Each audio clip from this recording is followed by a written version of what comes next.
गंगा नदी के किनारे जैविक कॉरिडोर योजना का संचालन किया जा रहा है, प्राकृतिक योजना का संचालन किया जा रहा है, परंपरागत कृषि विकास योजना का संचालन। हम लोग गंगा के किनारे क्यों कर रहे हैं? ये सब जितनी योजना चल रही है गंगा के किनारे क्यों? क्योंकि गंगा को शुद्ध रखें, रसायन मुक्त रखें। भाई वर्तमान की कृषि रसायन आधारित है और रसायन के जाने से स्वाभाविक तौर पे गंगा क्या होगी? मैली होगी। और गंगा मैली होगी, हमारी जो सबसे पुरानी का प्रतीक है, संस्कृति का प्रतीक है, पक्ष रखना। हम लोगों ने एक प्रोजेक्ट चलाया, नमामि गंगा परियोजना। कब से चलाया? 2014 से। और 2014 से लक्ष्य यही रखा गया कि गंगा को हम शुद्ध करेंगे, ट्रीटमेंट के द्वारा सीवेज को ठीक करेंगे, ठीक है कि नहीं। इंटर लिंकिंग जो सिस्टम है घर से लेकर और नदी तक को जोड़ने का, उस वहाँ पर हम प्लांट बनाएंगे जिससे हम शुद्धिकरण कर सकते हैं। इस तरह से हम गंगा को शुद्धिकरण करने की योजना चला रहे हैं 2014 से। नोट में यह भी लिख दो, नोट में, गंगा को शुद्ध करने के लिए 2014 से, गंगा को शुद्ध करने के लिए 2014 से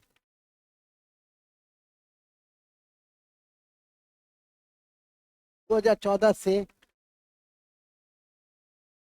से नमामि गंगे योजना का संचालन किया जा रहा है।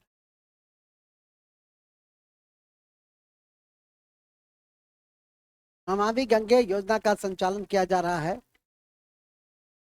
लेंगे नहीं कि गंगा की राष्ट्रीय नदी, लेंगे नहीं कि गंगा भारत की राष्ट्रीय नदी, लेंगे नहीं कि गंगा भारत की राष्ट्रीय नदी, क्योंकि भारत का 25% एरिया को कवरेज करता है, क्योंकि भारत की 25% एरिया को कवर करता है। 50% एरिया को, सॉरी 25% एरिया को कवरेज करता है, 25%। ऐसे भी देख लीजिए, 32,87,263 वर्ग किलोमीटर में भारत फैला हुआ है, पढ़े हैं ना। और इसका आबाद तंत्र देखिए 8 लाख समथिंग, तो ऐसे ही 25% अब्बा हो गया, ठीक है कि नहीं। जो एरिया कवरेज है वो कितना है? स्वाभाविक है कि हम लोग, और हम लोग के यहाँ सबसे अधिक मिट्टी कौन सी है? जलोढ़ है। और गंगा जहाँ है वहाँ जलोढ़ है। आप लोग को जानकारी में होना चाहिए कि उच्च गंगा होता है, मध्य गंगा होता है, निम्न गंगा होता है। हम लोग किस गंगा में आते हैं? हम लोग मध्य गंगा, बिहार आपका मध्य गंगा में आता है। हिस्ट्री पढ़िएगा तो उसमें एक चैप्टर भी है। 6ठी सदी ईसा पूर्व में मध्य गंगा की घाटी में क्रांति का युग। और कौन सी क्रांति हुई थी? राजनीतिक क्रांति। मगध साम्राज्यवाद का उदय हुआ की आरंभिक राजधानी राजगीर थी। उसके बाद वैशाली बनाया कालाशोक ने। उसके बाद पाटलिपुत्र बनाया गया। जयन ने पाटलिपुत्र में गंगा सोन पर किला बनाया था। बिंबिसार के समय में राजगीर रहा। राजगीर 5 पहाड़ियों से घिरा हुआ था। ये राजगीर में हम डायनासोर पार्क बना रहे हैं, तो आपकी परीक्षा में पूछेगा ही। हम राजगीर में राज्य का पहला खेल विश्वविद्यालय बनाए हैं। कुछ अंतर्राष्ट्रीय टूर्नामेंट कर रहे हैं, पर भी नजर रखिए। जो भी ऐसे भी बिहार के अंदर किसी प्रकार की कोई तरह की डेवलपमेंट होती है तो आपकी परीक्षा के लिए महत्वपूर्ण हो जाता है। यहाँ तक कि काव्य विमोचन भी किया जाता है, जैसे राजवर्धन आजाद, हम सुना होगा, डॉक्टर राजवर्धन आजाद। भागलपुर अभी चर्चा में रहा रेशम सिटी के कारण, और वहाँ 20वां किस्त प्रधानमंत्री किसान सम्मान निधि योजना की घोषणा की गई। आज टेक्नोलॉजी एरा में देखो कि एक बटन दिया जाता है और सीधे 22,000 करोड़ किसानों के खाते तक पहुँच।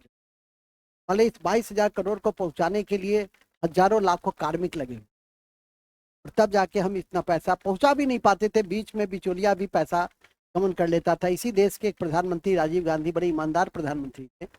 उन्होंने बड़ी ईमानदारी से स्वीकार किया कि मैं आपको जो पैसा भेजता हूँ वह सिर्फ 15 पैसा ही आप तक पहुँच पाता है, 85 पैसा बीच में कहीं गायब हो जाता है। लेकिन आज इस टेक्नोलॉजी के एरा में डीबीटी के माध्यम से पैसा सीधे आपके, हाँ तो ठीक है 6,000 रुपया है, 10,000 रुपया है, 20,000 रुपया जाता तो आपके खाते में है, बीच में बिचौलिया क्या हो गया, गायब हो गई। एक ट्रांसपेरेंसी इंटरनेशनल है, और transparency international corruption perception index जारी कर, उसमें चाइना में इतना सख्त कानून है, फिर भी उस इंडेक्स में चाइना 75वां 76वां 77वां, यही 2-3 साल में इसका ऊपर नीचे होता, ठीक है कि नहीं। हालांकि करप्शन को कम करने के लिए सबसे अच्छा वैल्यू है स्कूली शिक्षा में मोरल एजुकेशन। जब तक वो मोरल एजुकेशन स्ट्रांग बेस में नहीं रहेगा, एक तो आज का अधिकारी जाता है, एक अपने ही यहाँ की बीपीएससी पास की थी, सप्लाई इंस्पेक्टर में थी, सब दूसरे महीना में पकड़, ठीक है कि नहीं। मैंने तो बहुत वो लगा, हमको लगा कि मैं कैसे के छात्रों को पढ़ा रहा हूँ, कैसे कैसे छात्रों को शिक्षा देता हूँ, ठीक है कि नहीं, कि योग्यता अलग चीज हो, नैतिक मूल्य अलग चीज हो, ठीक है कि नहीं। दूसरा महीना अभी देखो उसका ठीक से जॉब कंफर्मेशन भी नहीं हुआ, और उसी समय उसकी से 2-3 साल पहले पेपर में ही देखे हो। फिर मूल में आ जाइए, कहने का अभिप्राय यह है कि वो तो एक अलग बिंदु है कि मोरल एजुकेशन तो है ही, तक मोरल एजुकेशन को स्ट्रांग नहीं रखिएगा तब तक आप इस तरह के प्रवृत्ति अपने आप का लोभ संवरण नहीं कर पाएंगे। जैसा कि मैंने अभी आपको बताया, तो यह बता रहा था कि हम मध्य गंगा की घाटी में थे, पॉलिटिकल रिवॉल्यूशन हुआ, मगध साम्राज्यवाद, इसी कड़ी में आपका, हालांकि पटना शब्द जो है, पटना शब्द आपके मध्यकाल का है, शेर शाह सूरी की प्रांतीय राजधानी थी पटना। और ये भी याद रखिएगा कि मुगल काल में अजीमाबाद इसका नाम, मुगल काल में इसका नाम पटना का अजीमाबाद, ये भी कभी कभी पूछता है कि अजीमाबाद के रूप में पटना किस काल में जाना गया। दे देगा, काठो दे देगा, बिंबिसार, शेरशाह सूरी, औरंगजेब, नहीं, चंद्रगुप्त मौर्य, औरंगजेब, ठीक है, उसका राजकुमार था। चंद्रगुप्त मौर्य के समय में, अजीम, चंद्रगुप्त मौर्य के समय में पाटलिपुत्र था, जिसको बेगास्ती ने पोलीबोथरा कहा था। इंडिका में पाटलिपुत्र को मेगास्ती ने किस रूप में संकेत किया, पोलीबोथरा के रूप में संकेत किया, लेकिन पाटलिपुत्र काफी इंपॉर्टेंट। वहाँ टाउन एडमिनिस्ट्रेशन, आपने टाउन एडमिनिस्ट्रेशन का कॉन्सेप्ट समझो, आज से हजारों साल पहले का। और मेगास्तिस के इंडिका में लिखा हुआ था कि टाउन को चलाने के लिए 7 समिति होती थी, ठीक है कि नहीं। खैर वो एक अलग विषय है, लेकिन कमीशन में सब विषय एक दूसरे से क्या होता है, इंटरलिंक होता है। और जो पढ़े हैं तो उनको मेमोराइजेशन में आने में ठीक रहता है, जो नहीं पढ़े हैं तो शब्द को भी, शब्द से भी परिचय हो जाएगा तो अच्छा रहेगा। हम लोग मध्य गंगा की घाटी में निवास कर रहे हैं, ठीक है कि नहीं। हम लोग उच्च गंगा में, पंजाब में नहीं, हम लोग कहाँ हैं, बिहार में। मूल में आई, तो जैसा कि मैंने अभी आपको बताया कि हम लोग जलोढ़ मैदान, गंगा कौन सी मिट्टी को ओरिजिनेशन में लाती है, जलोढ़। मिट्टी का निर्माण में नदियों की भूमिका होती है, जलोढ़ मिट्टी के निर्माण में नदी की भूमिका है। किस नदी की भूमिका है, तो गंगा की भूमिका है। एक लाइन लिख देना नोट में कि गंगा नदी के जलोढ़ निक्षेप की मोटाई, गंगा नदी के जलोढ़ निक्षेप की मोटाई, गंगा नदी के जलोढ़ निक्षेप की मोटाई 4,000 से 6,000 मीटर, 4,000 से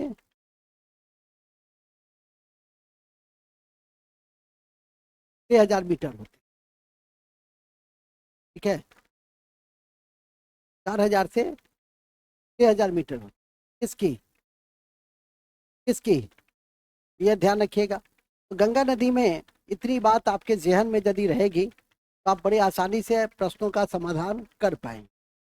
इसके बाद गंगा नदी पे भारत का सबसे बड़ा बैराज, कौन सा बैराज, फरक्का बैराज। फिर लिखिए, गंगा नदी पर, गंगा नदी पर भारत का, गंगा नदी पे भारत का सबसे बड़ा बैराज फरक्का बैराज है, फरक्का बैराज है, फरक्का बैराज है। कौन सी बैराज है, फरक्का बैराज, ठीक है। कौन सा बैराज है, फरक्का, सरकरा नहीं, फरक्का। ठीक है। और कौन सी नदी गंगा में फतुहा के पास मिल जाती है? कोई बताएंगे? Punpun, very good. नोट में ये भी लिख दो। पुनपुन नदी फतुहा के पास गंगा में मिल जाती, मिल जाती। पुनपुन नदी फतुहा के पास मिल जाती। इतनी बात लिखे तो अभी मैं 2 दिन पहले पहलेजा घाट में थी। एक समय पहलेजा घाट बहुत महत्वपूर्ण था। पहलेजा घाट में अपने मामा जी के कार में मैं था वहाँ। और गंगा नदी, पहलेजा घाट, लेकिन गंडक जो है वो पहलेजे घाट में गंगा से मिलती। गंडक जो है वो पहलेजा घाट में ही मिलती है। वो भी लिख दो नोट में, पहलेजा घाट में। ये हमको देख के अब हंस रहा था। आया बच्चा, सर ने क्या हाल बना रखा है, अपने खूबसूरत बाल को सर ने क्या इसका खात्मा किया। ठीक है कि नहीं? ये सामाजिक संस्कार में आता है बच्चे। ठीक है, तुम नहीं, तुम कटाता है इटालियन सैलून में जाकर हबीब से। ठीक है, तुम सामाजिक संस्कार को नहीं मानता, हम तो सामाजिक संस्कार में बिलीव करते हैं। ठीक है कि नहीं? क्या है, ये तो अपनी खेती है। फिर से 2 महीना के बाद लहलाने लगेगा। नहीं नहीं, हमको देखा तो हंस रहा, हमको इसके बुद्धि पे तरस है। देखो ये हंस रहा। नहीं, मन तो हुआ कि इसका भी हम छांट दे। चलो ठीक है, कहाँ थे हम लोग? बड़े अच्छे जगह पे थे। तुम लोग तो मेरा बाल वाल देखे हुए हो, देखी हुई हो ना? तो नहीं ना कोई दिक्कत है। तुम तो हमेशा से ऐसे नहीं ना थे। ठीक है, देखो फिर मुस्कुरा रहा है, बड़ा खतरनाक मुस्कुरा रहा है। चलिए ठीक है। तो पहलेजा घाट याद रखिएगा। पहलेजा घाट में गंडक गंगा से, लिख दीजिए पहलेजा घाट में, लिख दिए। पहलेजा घाट में गंडक गंगा से मिल जाती है। गंडक को नारायणी कहते हैं। ठीक है, वहां पे गंडक को, गंडक का दूसरा नाम नारायणी या सालग्रामी। ऐसा नहीं कि सालाग्रामी लिख दीजिए, सालग्रामी। गंडक, गंडक का दूसरा नाम नारायणी या सालाग्रामी है, सालग्रामी है। जो धौलाधर श्रेणी नेपाल से निकलती, तो धौलाधर श्रेणी नेपाल से निकलती। कौन कौन? गंडक। किनका छूट गया है जी?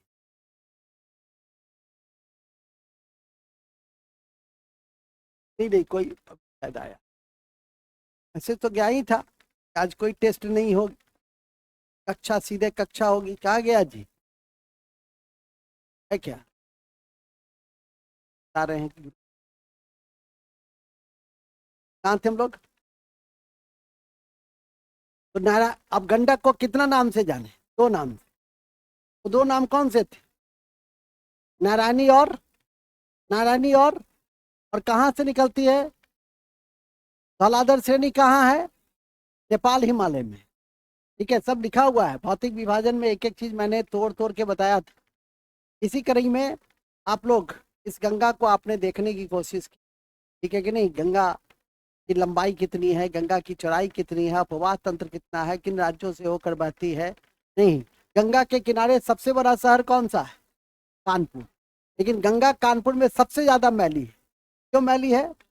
क्योंकि चमड़ा उद्योग के कारण। तो ये भी लिख देंगे कि गंगा सबसे बड़ी, गंगा सबसे बड़ी, सबसे सबसे लंबी ओवरऑल इंडिया में कानपुर में, कानपुर में है। और और और सबसे मैली भी है चमड़ा उद्योग के कारण। चमड़ा उद्योग के कारण,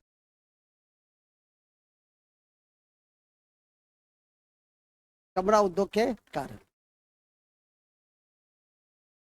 तो बातें और तथ्य के आधार पर लिख लेना। ध्यान में रखें, बिहार में ध्यान में रखें कि बिहार में बक्सर जिला के चौसा के निकट गंगा प्रवेश करती।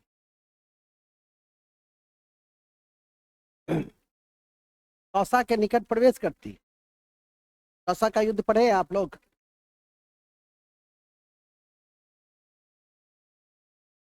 चौसा के निकट प्रवेश करती है, चौसा के निकट प्रवेश करती। बताओ, चौसा का युद्ध किसके किसके बीच हुआ था, कब हुआ था? हुमायूं के बीच। क्या हुआ था? हुमायूं प्राइज। और क्या हुआ? और क्या हुआ था? हाँ, क्या नाम था उसका? निजाम। वेरी गुड, मैंने सब मिलकर पूरा क्या किया उसको, निजाम को? अच्छा, एक दिन के लिए बादशाह। कैची का सिक्का। अरे वाह, बहुत बढ़िया, वेरी गुड। चौसा का युद्ध 1539 में, तो इन लोगों ने कहा उसके आधार पर अब समाप्त कर दो। 1539 में शेर शाह सूरी और हुमायूं के बीच में, और जिसमें हुमायूं पराजित हो गया, और उसकी जान जो है वो एक भिस्ती ने बचाया था जिसका नाम था निजाम। और निजाम को खुश होकर कालांतर में, चूंकि निर्णायक युद्ध था नहीं, निर्णायक युद्ध 1540 में कन्नौज और बिलग्राम का लड़ाई था, जिसमें शेर शाह सूरी ने पराजित किया था, उसको दिल्ली की गद्दी छोड़नी पड़ी। और दिल्ली की गद्दी छोड़ने के बाद हमीदा बानो बेगम से हुमायूं ने विवाह किया था। उसी हमीदा बानो बेगम ने कालांतर में हुमायूं का मकबरा बनाया, याद रखिएगा, जो जिसको हम प्रोटोटाइप ऑफ ताजमहल कहते हैं। ठीक है कि नहीं? तो ये, और उसके समय में, हुमायूं के समय, उसकी जो बहन थी जिनका नाम था गुलबदन बेगम, उन्होंने एक किताब भी लिखी थी, हुमायूंनामा। हालांकि उनका जो इतिहासकार था मुंडा मीर, उन्होंने भी एक किताब लिखी थी, उस किताब का भी नाम वही था, हुमायूंनामा ही था।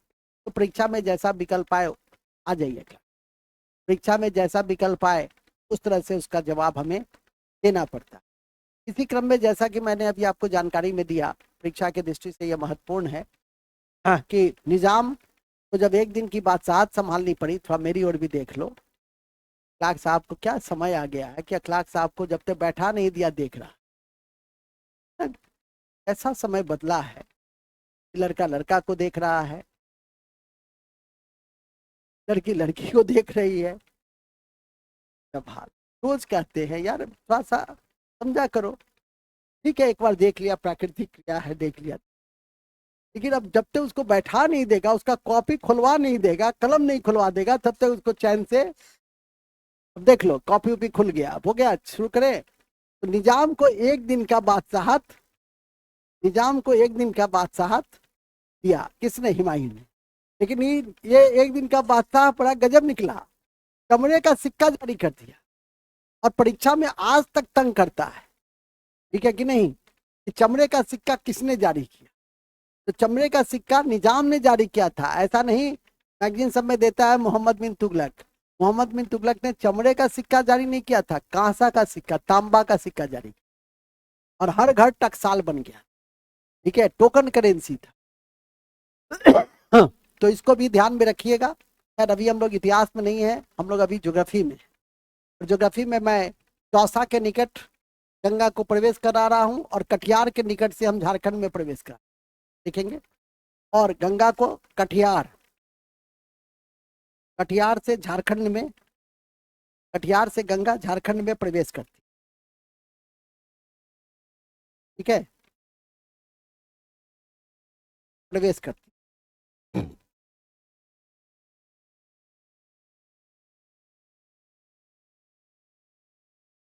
प्रवेश करती।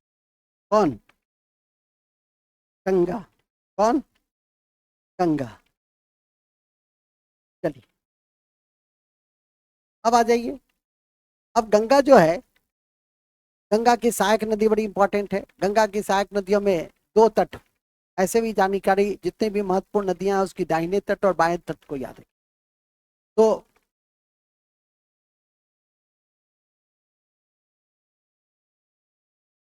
ये जो है, ये गंगा है, और ये जो है, ये क्या है? दाहिना तट। ये कैसा तट? दाहिना तट। ये जो है ये बाएं तट है, ये कैसा तट है, ये बायां तट है। तो दाहिने तट पे दो नदी मिलती है, गंगा के दाहिने तट पे दो नदी, तुम दो नदी याद करके रख लोगे तो भी तुम्हारा काम चल जाएगा। एक सबसे लंबी है गंगा की, उसका नाम है यमुना। यमुना तो सब लोग जानते होंगे, यमुना यमुनोत्री से निकलती है, ठीक है कि नहीं, तो उसको याद रखिएगा। दूसरी सोन, वेरी गुड। तो दो नदी दाहिने तट से गंगा में मिलती है, एक यमुना दूसरा, एक यमुना दूसरा, तो लिखिए गंगा के दाहिने तट पे मिलने वाली नदी, गंगा के दाहिने तट पर मिलने वाली नदी, मिलने वाली नदी कौन है, मिलने वाली नदी यमुना, यमुना है। कौन है, यमुना है। तो गंगा के सबसे पश्चिम में,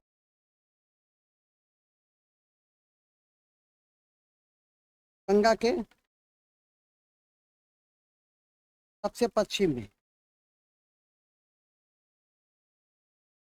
गंगा के सबसे पश्चिम में और सबसे लंबी नदी है,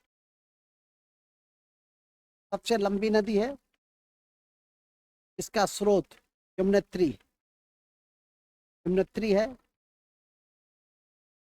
यमुनोत्री बंदरपुर श्रेणी, यमुनोत्री बंदरपुर श्रेणी, बंदरपुर श्रेणी, यमुनोत्री बंदरपुर श्रेणी से निकलती। प्रयाग में इसका गंगा से संगम होता है। बोल राधा बोल संगम होगा कि नहीं, प्रयाग में इसका,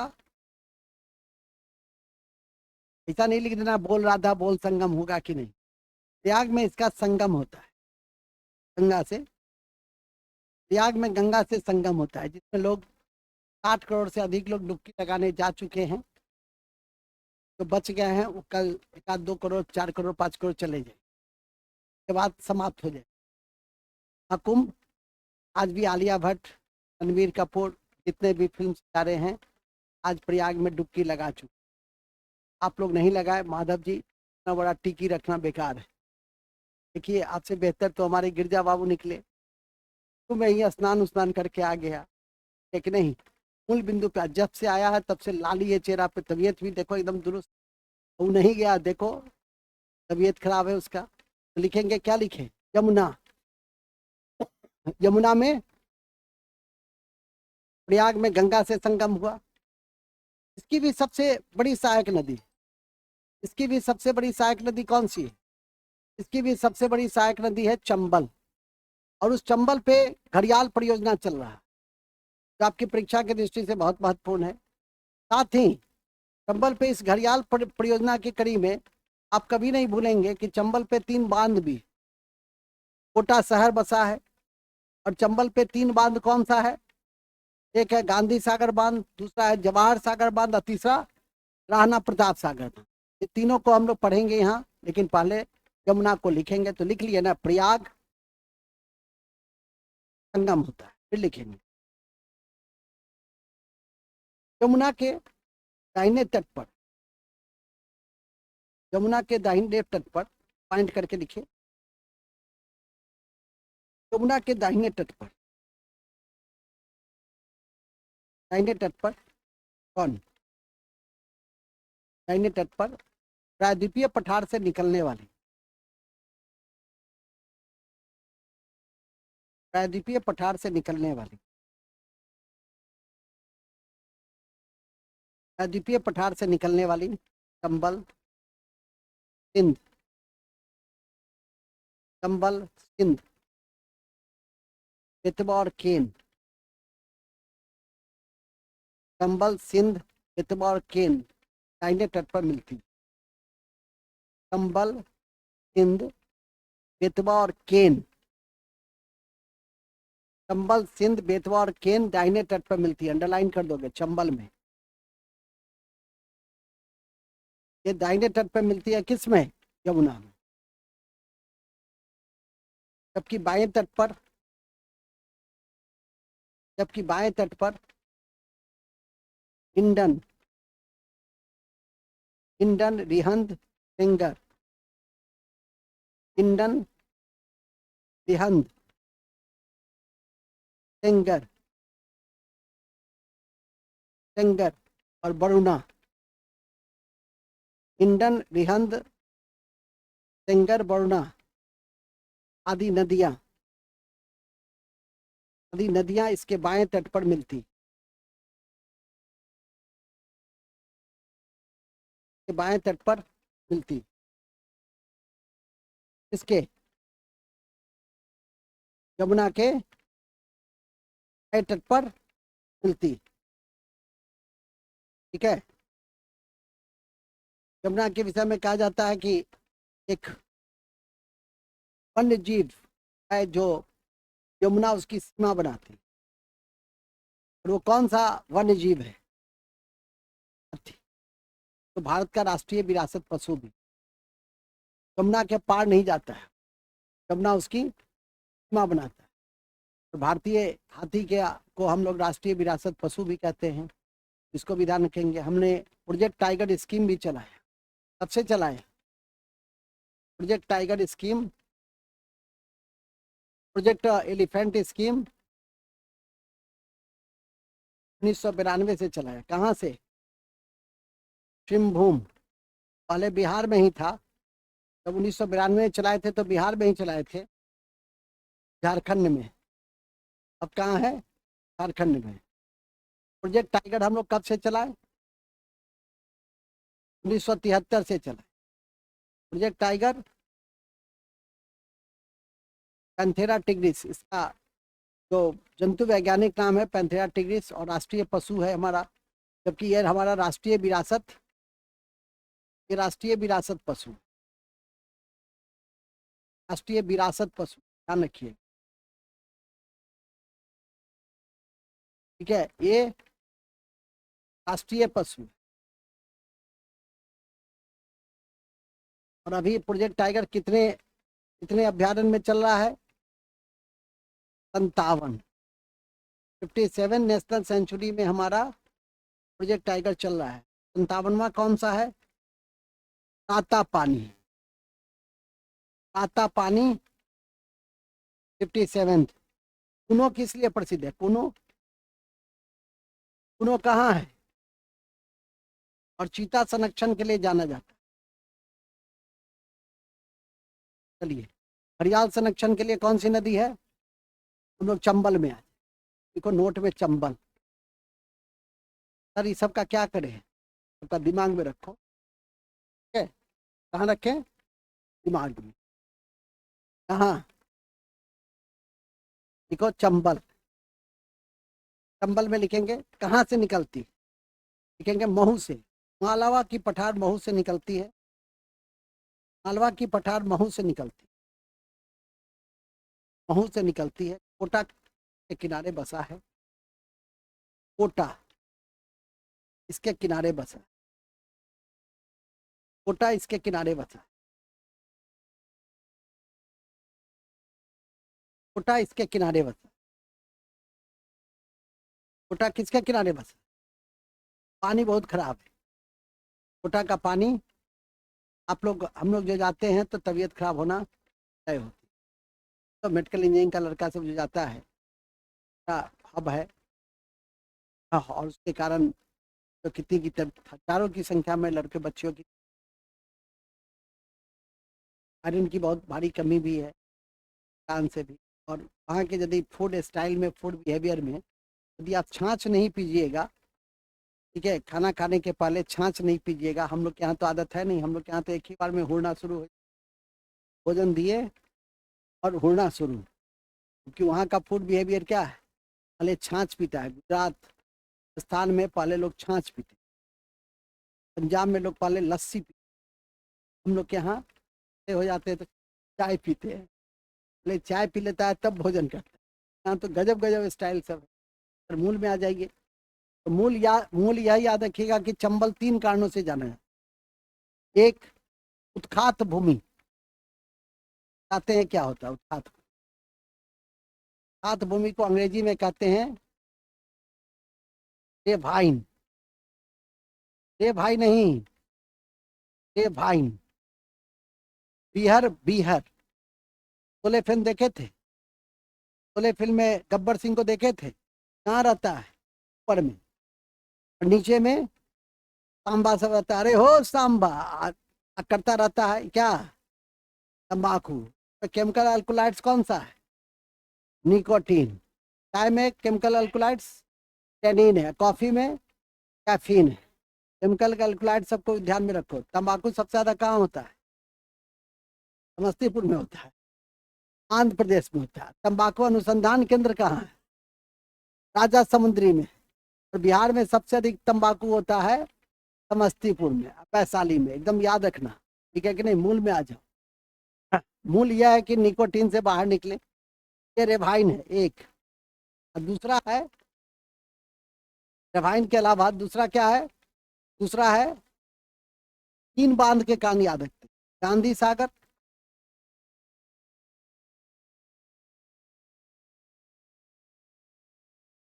जवाहर सागर,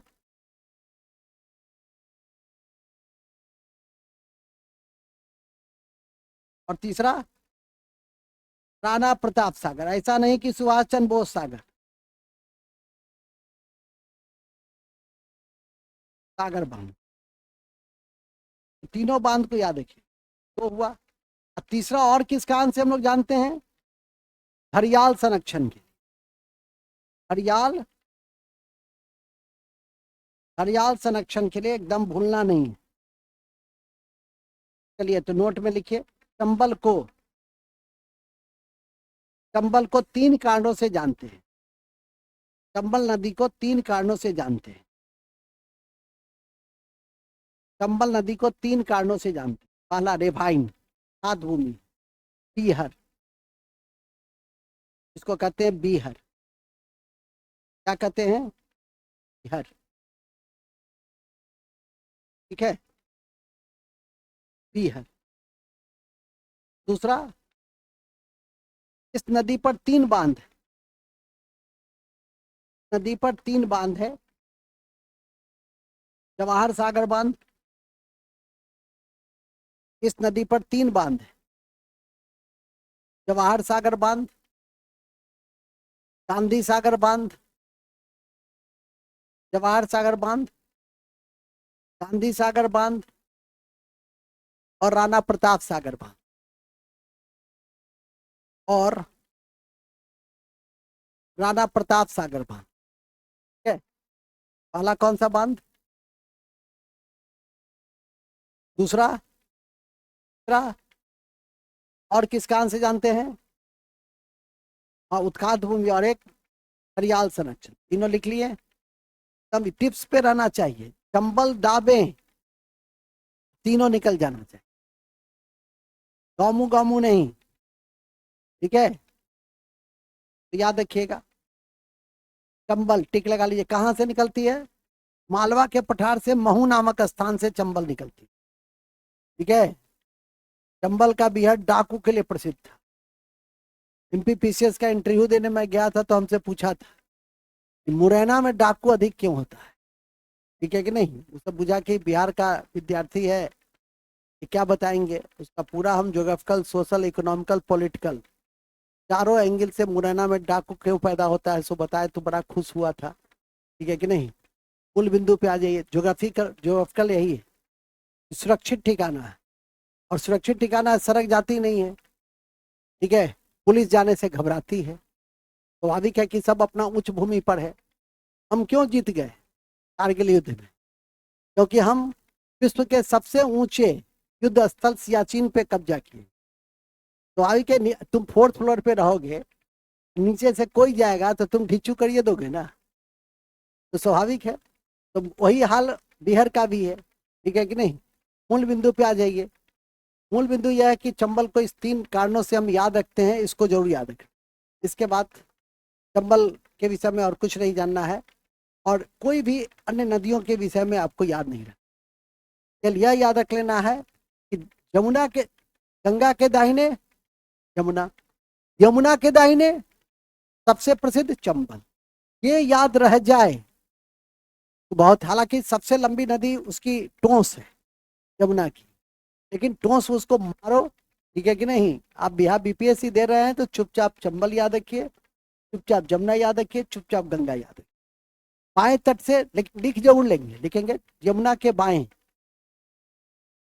हिंडन लिख, वो तो बाएं लिख ही लिए थे ना जी। हाँ तो वही क्या, हिंडन, सेंगर, है ना, वरुणा, तो वो केवल दाएं बाएं थोड़ा बहुत याद रहना चाहिए, जिससे कि आपको कोई कठिनाई नहीं हो। इन्हीं शब्दों के साथ आपकी यमुना भी समाप्त हो गई। एक दूसरी नदी है सोन, दाहिने किनारे सोन, तो लिखेंगे सोन। सोन अमरकंटक से निकलती है, अमरकंटक से निकलती है, और इसकी सहायक नदी रिहंद और उत्तरी कोयल है। और इसकी सहायक नदी रिहंद, रिहंद, पहला रिहंद है, उत्तरी कोयल है, उत्तरी कोयल है,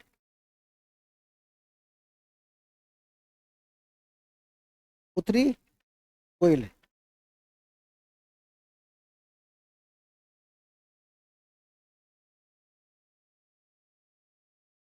उत्तरी कोयल है, ठीक है। इसकी उत्तरी कोयल है, चलिए। उत्तरी कोयल किसकी सहायक नदी है? गंगा की नहीं है, सोन की। और इस सोन के विषय में याद रखिए कि सोन गंगा में मिलती कहाँ, तो लिखेंगे आरा के निकट सोन, आरा के निकट सोन गंगा में मिल जाती है। आरा के निकट सोन, आरा के निकट सोन, आरा के निकट सोन कहाँ मिल जाती है? गंगा में मिल जाती, गंगा में मिल जाती। तो गंगा नदी तंत्र में यदि इतनी बात आप पचा लेते हैं, इतनी बात, सबसे पहले, सबसे पहले ये गंगा कहाँ से निकलती है, गंगा का बाह तंत्र कितना है, गंगा की लंबाई कितनी है, गंगा कितने राज्यों से होकर बहती है, गंगा सबसे लंबी किस राज्य में है, गंगा दूसरे नंबर पे सबसे लंबी किस राज्य में है, पहले नंबर पे यूपी और दूसरे नंबर पे पश्चिम बंगाल, और तब तीसरे नंबर पर बिहार है। तो 1 2 3 भी याद रखिएगा, ठीक है कि नहीं। और कितने राज्यों से होकर बहती है, कहाँ कहाँ बहती है, गंगा बिहार में कहाँ पे प्रवेश करती है, चौसा में, निकलती झारखंड में कहाँ से, कटिहार से।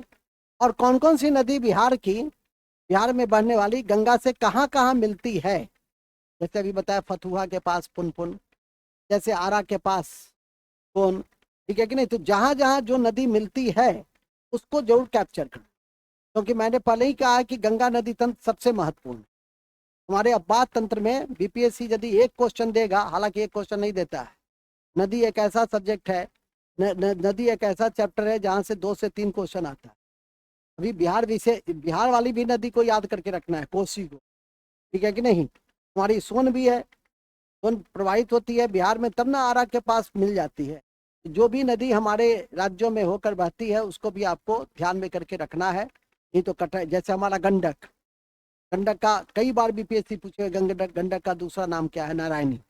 और गंडक के किनारे ही एक बड़ा महत्वपूर्ण नहर है जिसका नाम है त्रिवेणी नहर, भैंसा लोटन से निकलता है, ठीक है कि नहीं। त्रिवेणी नहर पश्चिम चंपारण, तो जहाँ शिवालिक का विस्तार है और सोमेश्वर की पहाड़ी है, कभी नहीं भूलिएगा इसको। त्रिवेणी नहर गंडक के किनारे, त्रिवेणी नहर कॉपी के ऊपर में लिख लो, त्रिवेणी नहर गंडक के किनारे, त्रिवेणी नहर गंडक के किनारे,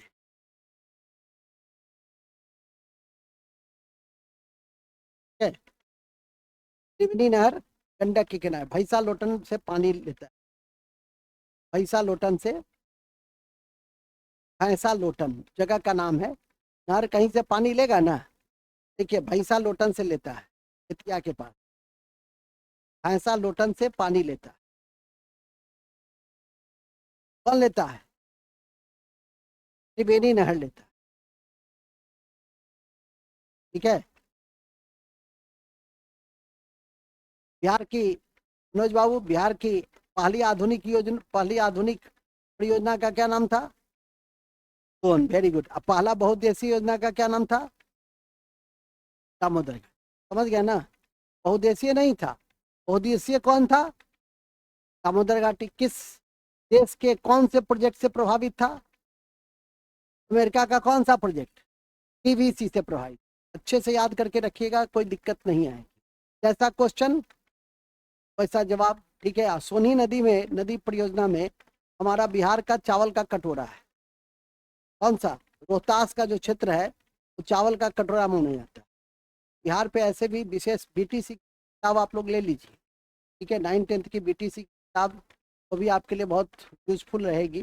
विशेषकर बिहार विशेष के दृष्टि से उस पर ध्यान रखिए, क्योंकि बिहार विशेष से क्वेश्चन आपको हम पढ़ा ही रहे हैं, लेकिन आप थोड़ा सा किताब तो जरूर पढ़िए। जब बीपीएससी देते हैं तो किताब पढ़ने की आदत डालिए, है कि नहीं?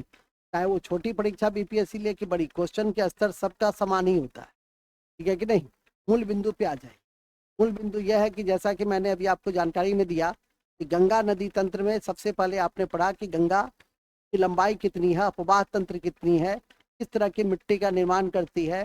गंगा के विषय में आपने जानने की कोशिश की कि गंगा का जो प्रयाग वगैरह सब है, जैसे आपने रुद्र प्रयाग, कर्ण प्रयाग, नहीं देव प्रयाग, प्रयाग, इन सब को पढ़ा। कौन कौन से नदियों का संगम होता है, तो अलकनंदा तो सब में है, और उसके साथ जो अन्य नदियां हैं तो उसको आप याद करके रखिएगा। सबसे पहला क्वेश्चन वहीं से बनता है। दूसरा, किस किस राज्यों से होकर बहती है उसको, बिहार में कहाँ पर प्रवेश करती है उसको, और बिहार में कितने जिला में बहती है, तो 12 जिला में। 12 जिला का नाम आप याद करके रखिएगा। एक बार यदि बिहार का मैप आपका क्लियर है तो आप शुरू कीजिएगा, बक्सर चौसा में प्रवेश कराइएगा, भोजपुर से पटना लाइएगा साहब, पटना से वैशाली लाइएगा, वैशाली से समस्तीपुर लाइएगा, वैशाली के पास है तो सारण को भी ले लीजिए। ठीक है कि नहीं? इसके बाद आप समस्तीपुर जाइएगा, बेगूसराय जाइएगा, खगड़िया, लखीसराय जाइएगा, मुंगेर होते हुए भागलपुर, कटिहार से निकल जाइएगा। कटिहार से ऐसे भी गंगा झारखंड में प्रवेश कर जाती है। खत्म हो गई बात।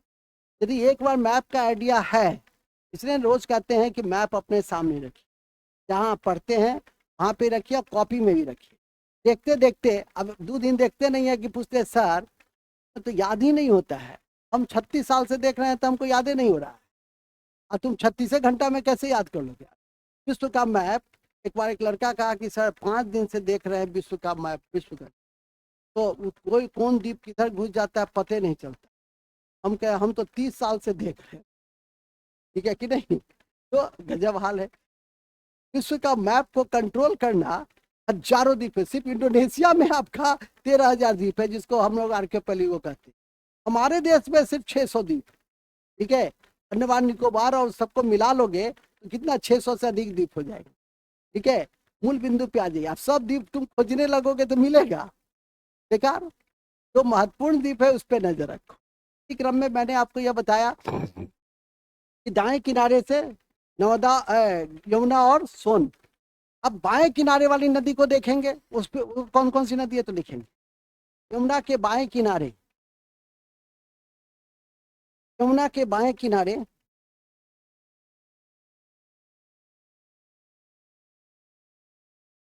अच्छा सॉरी, हाँ, अब गंगा के बाएं किनारे, गलती हो गई, क्षमा कर दीजिए रोज बाबू।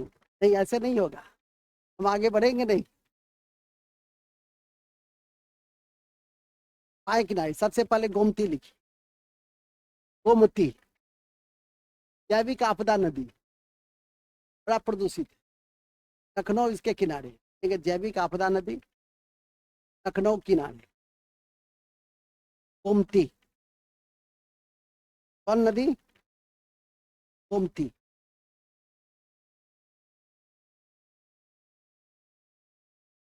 ठीक है, नहीं याद रखना। लिख देंगे, गोमती में 2 धारा शामिल है, काली गंडक और त्रिशूल गंगा। काली गंडक और त्रिशूल गंगा।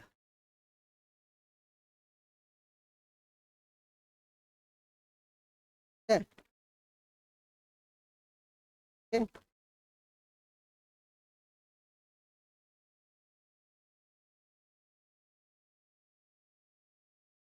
है, नेक्स्ट।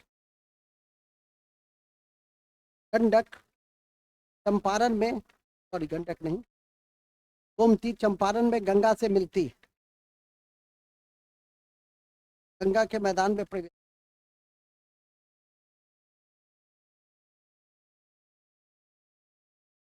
नेक्स्ट आइए, घाघरा, घाघरा कौन सा, घाघरा, घाघरा लिखिए। में दो बातें हैं, उद्गम स्थल लिखिए, मापचा चुंगी, मापचा चुंगी, मापचा चुंगी हिमनद, मापचा चुंगी हिमनद, मापचा चुंगी हिमनद।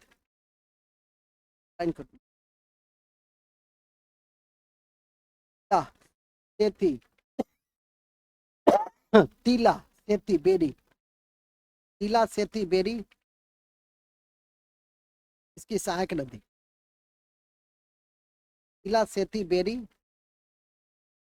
सहायक नदी,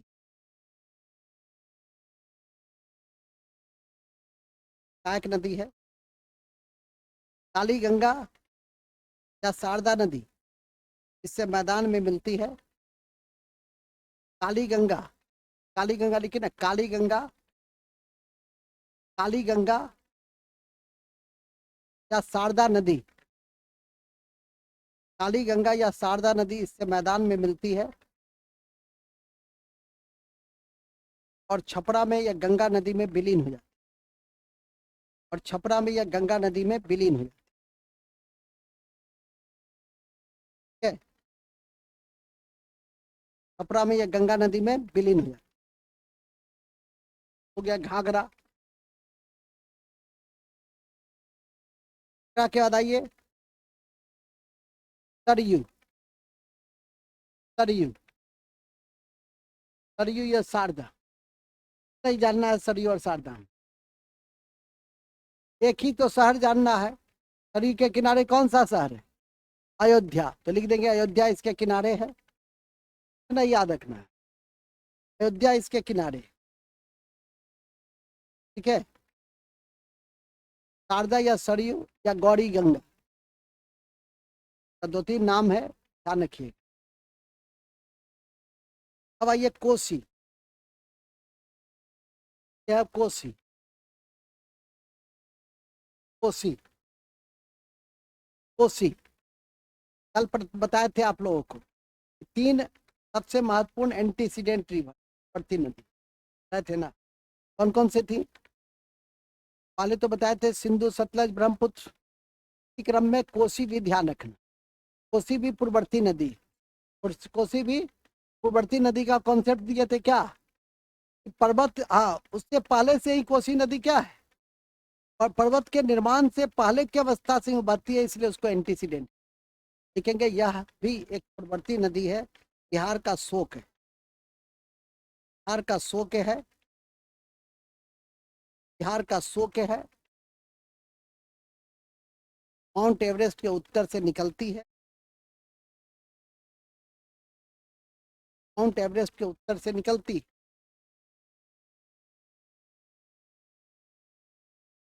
उत्तर से निकलती, कहाँ से निकलती है, उत्तर से निकलती। का मुख्य धारा क्या कहलाता है, धारा को क्या, अरुणा, मुख्य धारा को अरुणा कहते हैं, उसी की मुख्य धारा को अरुणा कहते हैं। इतनी बात तो पहले लिखना है, पूर्ववर्ती नदी एवरेस्ट के उत्तर से निकलती है, एवरेस्ट के उत्तर से निकलती है, मुख्य धारा अरुणा कहलाती है, मुख्य धारा अरुणा कहलाती है, सप्तकोशी बनाती है, सप्तकोशी बनाती है, मार्ग बदलने के कारण बिहार का मुख्य धारा अरुणा, और अरुणा जब मिलती है तो सप्तकोशी बनाती है, और मार्ग बदलने के कारण यह कुख्यात है। नेक्स्ट फिर से सुन लो, कोसी पूर्ववर्ती नदी लिख लिए, क्या लिखे, निकलती कहाँ से है, माउंट एवरेस्ट को कोसी पे टिक लगाइए, बिहार की नदी है। बीपीएससी की नदी है, पूछेगा, बीपीएससी में पूछेगा, बिहार की नदी है, पूछेगा। और तीसरा क्या है? मुख्य धारा क्या कहलाती है? अरुणा। और जो कालांतर में सप्तकोशी का निर्माण कर, और वो क्यों कहलाती है? लिखेंगे, ये बिहार का शोक कहते हैं क्योंकि ये लगातार मार्ग बदल है ना, ये ठीक है। इसे बिहार का शोक कहते हैं क्योंकि ये लगातार मार्ग बदलते। रामगंगा याद है, ये रामगंगा तो कुछ नहीं याद रखना है, कन्नौज के निकट गंगा में मिल जाती। रामगंगा कन्नौज के निकट गंगा में मिल जाती, कन्नौज के निकट गंगा में मिल जाती। कौन? रामगंगा।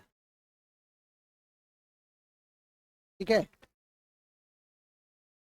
इसी कड़ी में एक ध्यान रखिएगा, रामगंगा लिख लें। महानदी, महानंदा, सॉरी, महानंदा, महानंदा,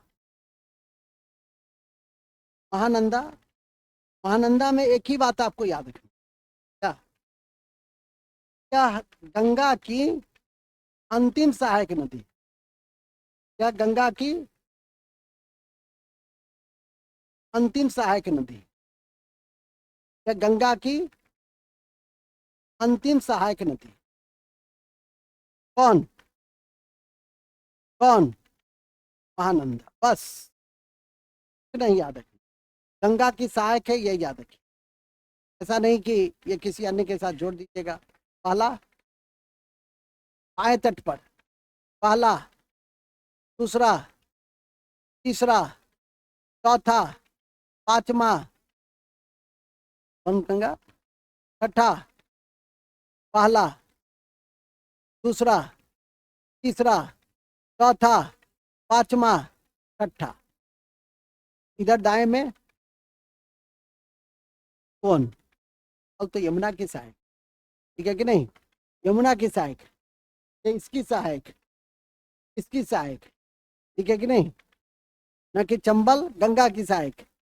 तो ध्यान करके रखिएगा, आपकी परीक्षा में कमीशन वगैरह में तथ्य पर विचार करने में भी दे सकता है, कौन किसकी सहायक है, कौन किसकी सहायक नहीं। यदि आप स्मरण करके नहीं रखेंगे तो कठिनाई में आ जाए, ठीक है कि नहीं? ये मुख्य बिंदु थी। हमने इस भाग में सबसे पहले गंगा को देखा। 5 मिनट का ब्रेक देते हैं, क्योंकि गंगा सबसे लंबी थी तो सबसे ज़्यादा टाइम टेकिंग भी था। इसके बाद हम लोग ब्रह्मपुत्र में प्रवेश करेंगे 5 मिनट। Thank you.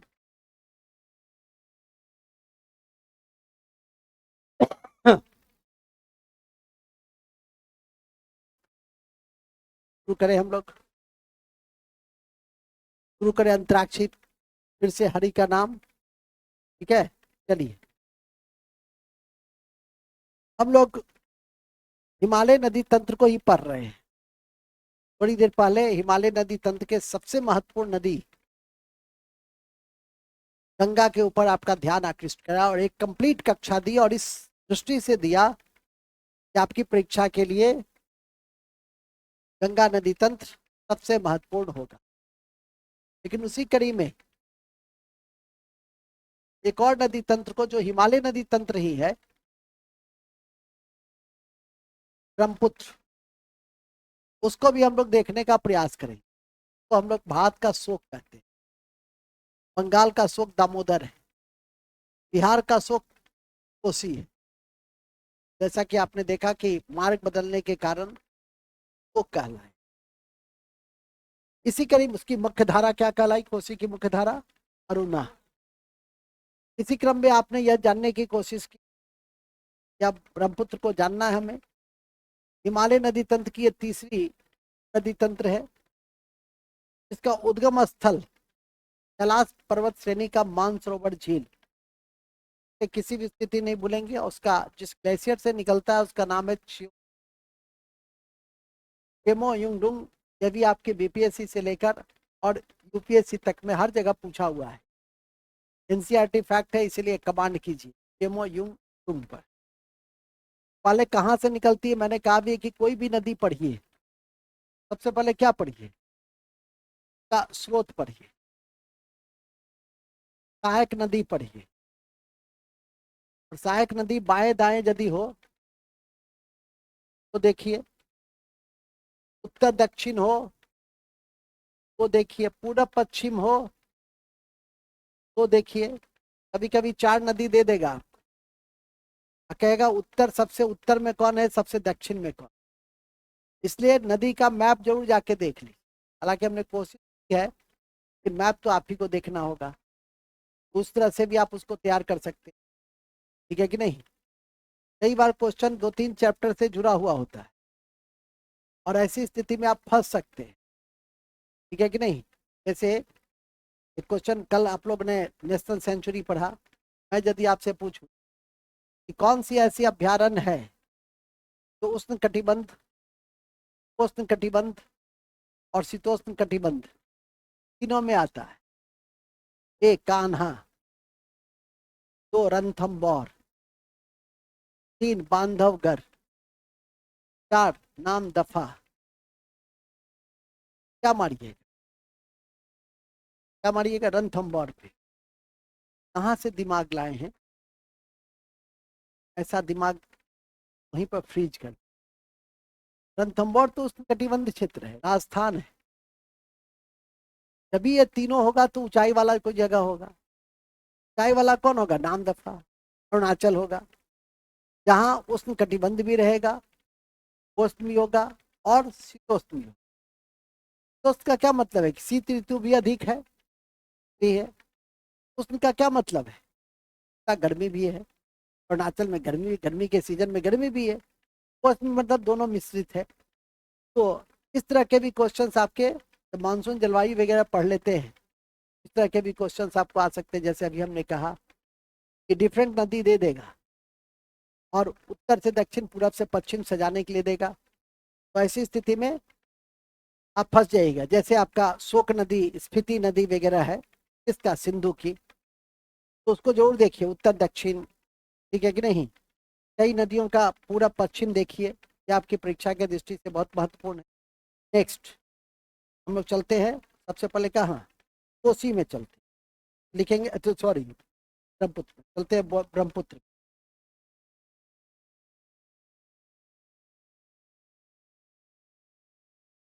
ठीक है, चलिए।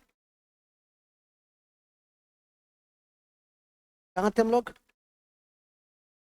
ब्रह्मपुत्र नदी तक।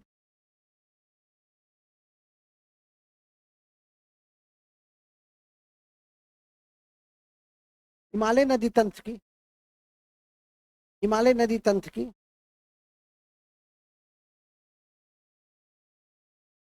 हिमालय नदी तंत्र की तीसरी महत्वपूर्ण नदी तंत्र, तीसरी महत्वपूर्ण नदी तंत्र,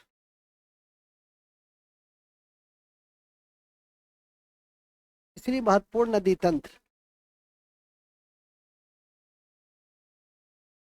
तीसरी महत्वपूर्ण नदी तंत्र, ठीक है। तीसरी महत्वपूर्ण नदी तंत्र ब्रह्मपुत्र है, जो जो कैलाश श्रेणी के, तो कैलाश श्रेणी के मानसरोवर झील किमो युंग डुंग से निकलती, जो कैलाश श्रेणी के, तो कैलाश श्रेणी के, तो कैलाश श्रेणी के, तो कैलाश श्रेणी के मानसरोवर झील डेमो युंग डुंग से निकलती, डेमो युंग डुंग से निकलती, डेमो युंग डुंग से निकलती, ठीक है। डेमो युंग डुंग से निकलती है। कौन कौन कौन कौन? ब्रह्मपुत्र, ब्रह्मपुत्र, ब्रह्मपुत्र। एक तो ये याद रखना है। इसको तिब्बत में किस नाम से जान? बहुत बढ़िया, देखिए अति महत्वपूर्ण है कि तिब्बत में इसे सांगपो नाम से तिब्बत में इसे सांगपो नाम से जानते हैं, सांगपो नाम से जानते, ठीक है। जबकि अरुणाचल में दिहांग, जबकि अरुणाचल में दिहांग, अरुणाचल में दिहांग, दिहांग, ठीक है। और अरुणाचल में ही नमचा बरवा के पास, ठीक है, नमचा बरवा के पास यह नदी यू टर्न लेती है, और बहुत यूनिक विशेषता है। कोई नदी यू टर्न ऐसे लेगी, अमांता नदी क्या होती है, ऐसे ऐसे करके चलती रहती है, लेकिन ये एक ऐसी नदी है जो क्या लेती है, तो पूछता है कि कौन सी ऐसी नदी है जो नमचा बरवा के पास यू टर्न लेती है और दिहांग नाम से जानी जाती है, तो ब्रह्मपुत्र है। यू टर्न लेती है, यही अपने आप में बहुत बड़ी विशेषता है, ठीक है कि नहीं। नदी का यू टर्न लेना आप समझ सकते हैं कि भौगोलिक दृष्टि से कितना कठिन हो सकता है। और ये यू टर्न लेती है, यदि उसके मैप को आप देखेंगे सही ढंग से तो आपको उन चीजों को समझ में आएगा। और अरुणाचल के पास सदिया में, सदिया एक कस्बा है, हाँ ये लिख दिया ना, अरुणाचल में प्रवेश करती है। अरुणाचल में किस नाम से जानी जाती है, अरुणाचल में किस नाम से जानी जाती है, दिहांग। अरुणाचल में किस नाम से जानते हैं, दिहांग। इसको याद रखिएगा। इस क्या लिखेंगे, यह नदी आसाम में, यह नदी आसाम में ब्रह्मपुत्र, ब्रह्मपुत्र और धुबरी के पास जब बांग्लादेश में जाती है, धुबरी के पास जब ये बांग्लादेश में जाती है और तिस्ता से मिलती है, धुबरी के पास जब यह, धुबरी के पास जब यह बांग्लादेश में जाती है और तिस्ता से मिलती है, यमुना यमुना कहलाती है। क्या कहलाती है, यमुना कहलाती है। और जब गंगा से मिलती है तो पद्मा। और जब जब जब गंगा से मिलती है तो पद्मा। यही इसका पूरा दृष्टांत है, यही इसका क्या है, पूरा दृष्टांत है, ठीक है। पहले याद रखिए निकलती कहाँ से, याद करके जाइए, निकलती कहाँ से, मानसरोवर झील, मानसरोवर के पास केमोयुंगडुंग से। तिब्बत में किस नाम से जानी जाती है, तिब्बत में किस नाम से जानी जाती है, सांगपो। बहुत बढ़िया। इसके बाद अरुणाचल में दिहांग, यू टर्न लेती है कहाँ पे, नामचा बरवा के पास, अरुणाचल के सदिया में प्रवेश कर रही है। बहुत अच्छा, स्वागत हो रहा है उसका, स्वागत है, स्वागत है, नहीं ब्रह्मपुत्र नदी का स्वागत, स्वागत है भाई, स्वागत है, ब्रह्मपुत्र नदी का स्वागत है। बहुत बढ़िया, हार्दिक चंदन वंदन और अभिनंदन, बहुत अच्छा। अब आइए, ब्रह्मपुत्र नदी आसाम में, आसाम के मैदान में जब जाती है तब क्या कहलाती है, ब्रह्मपुत्र नदी कहलाती है। इसके बाद ये धुबरी के पास बांग्लादेश चली जाती है, ठीक है कि नहीं। देखो तीन देश से होकर गुजरती है, एक चीन, दूसरा भारत और तीसरा बांग्लादेश। सिंधु नदी भी तीन देश से होकर गुजरती है, ठीक है कि नहीं। उसमें पाकिस्तान आ जाता है। और गंगा नदी दो देश, एक भारत और बांग्लादेश। आशा है समझ रहे होगे, कभी इस तरह के भी क्वेश्चंस आपका आमना सामना हो सकता है। जितना सोचोगे उतना तुम्हारे लिए अच्छा होगा। तो सेट करने वाले हैं तो सेट कर ही देंगे, या तो ट्रेडिशनल सेट करेंगे सामान्यतया, या नॉन ट्रेडिशनल सेट करेंगे तो तुम्हारे दिमाग को घुमाएंगे, ठीक है कि नहीं। दिमाग को घुमाएंगे, तुम के ऊपर विजय प्राप्त कर लोगे तो सफल हो जाओगे, सीधी सी बात है। हालांकि आपके स्तर में तो जनरल है, उसी को अच्छे से पढ़ लीजिए, एकदम बढ़िया से, दाएं बाएं याद रहे, बांध वांध याद रहे, ग्लेशियर याद रहे, कहाँ से निकलती है वो याद रहे, ठीक है कि लंबाई चौड़ाई सब याद रहे, काफी। देख ही रहे हो, यदि तुम प्रश्न पत्र को देखोगे इसी में से है सारा चीज, ठीक है कि नहीं। अब भुला जाओगे, दे देगा निम्नलिखित में से गंगा किस बिहार के किस जिले से गंगा नहीं बहती है, ठीक है कि नहीं, तो दे देगा तो उसमें आप फंस सकते हैं।